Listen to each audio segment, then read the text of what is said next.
Alrighty then, so I just saw The Incredibles 2 and it was solid, but a little unimpressive. Now before I get into this movie, I'd like to quickly give my thoughts on the original film. I saw the first Incredibles in theaters when I was 9 years old, and it was actually one of my favorite films throughout my childhood. As a kid, I remember loving the silly jokes, the action, and the entire world that was created. I recently rewatched the first Incredibles as a 23-year-old adult, and I'm happy to say that after 14 years, it still holds up. Now that I'm older, I can appreciate the smaller intricacies of the plot, the self-awareness of some of the writing, and the outstanding score by Michael Giacchino. Moreover, I still think that the villain in the original Incredibles was one of my favorite villains of all time. Overall, I see The Incredibles 1 as one of those movies that will always have a very special place in my heart from a sentimental value, but apart from that, it's still objectively an extremely competent film. With all that being said, I would probably give the first Incredibles a 7 out of 10, but I would always be in the mood to watch it. Now, let's talk about The Incredibles 2. As I said earlier, my super short recap of this movie is that it's solid, but unimpressive. In fact, the only really impressive parts I thought the film had going for it was the animation and visual style as well as the action. I was very pleasantly surprised by how much technical care and attention was given to constructing some of the shots and animation in this movie. It really seems like the director of both Incredibles films, Brad Bird, really set out to improve a lot of the visual storytelling elements in the sequel compared to the original. I found myself being really impressed in the theater at some of the shot compositions and uses of color all throughout the movie. Without spoiling too much, there was a night scene that included a pool that made me actually say oh wow in my seat. It's obvious that the director and animation team of The Incredibles really focused on improving the visual aspects from the original film, and I think it really shows in this one. With that said, I also found myself pleasantly surprised at a lot of the action in this movie. In fact, I think this is another clear improvement from the first Incredibles. Something that I really like about the first Incredibles is that the action was creative and they were able to incorporate the characters' superpowers alongside each other's.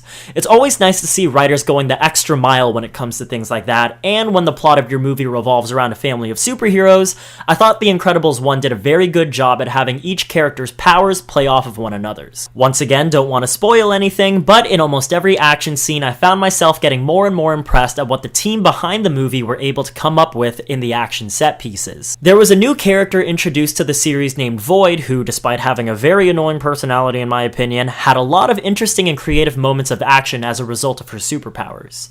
And those are the only two things that really stood out to me about this movie. Now, that's not to say that I thought this movie did everything else bad, quite the contrary. This movie didn't do anything badly, but at the same time, I didn't find anything else about it particularly impressive. As a matter of fact, I found myself getting slightly annoyed at some points of the movie. For example, I respect the direction that the film went with by having a prominent B-plot to go alongside the main story, but I sometimes felt like the B-plot went on for so long and without much direction. I'll admit it was a nice change of pace to see the roles reversed for this film, having the female lead fighting crime whereas the male lead was at home watching the kids, but the movie insisted on jumping back to the B-plot so much to the point that I was really getting taken out of the movie. And I'm not going to deny the fact that a lot of the B-plot scenes were pretty funny, but that doesn't change the fact that I think it made the movie unnecessarily long at points. Like, there's only so many times I can watch the chaos that was happening at home before it started feeling really redundant. Like, I'm glad the B-plot at least made me laugh, but it didn't really push the plot forward at all.